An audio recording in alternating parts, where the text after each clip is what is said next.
Филипе, чакаме се тук, зад киното. Където ти казах, да.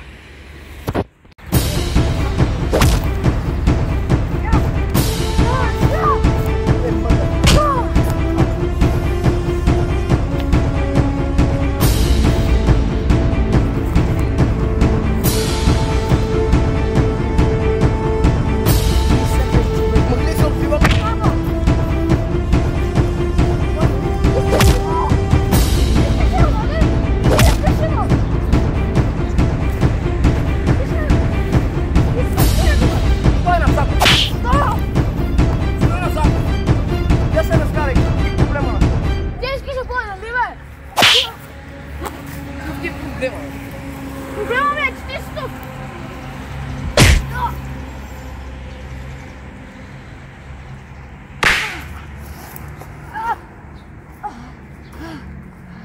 Стига!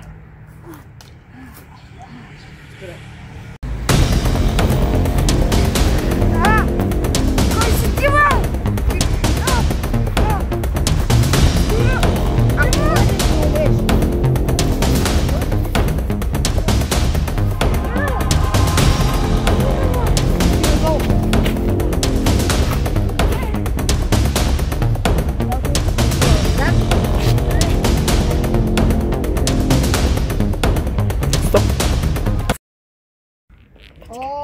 Тоше, има една лоша новина. Пак ли бе, пак ли лоши новини бе, човек? Таман си починах бе, бе. Валентин е избягал от затвора. Какво? Да? Ти чуваш се какво ме говориш? Избягал е.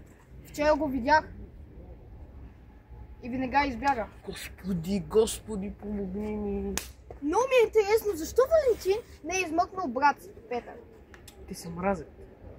От последния път това, което става. Полицията ми каза, че Валентин в затвора се опитал да убие Петър. Защо? Защото Валентин иска да избие всички. Включително и брат си.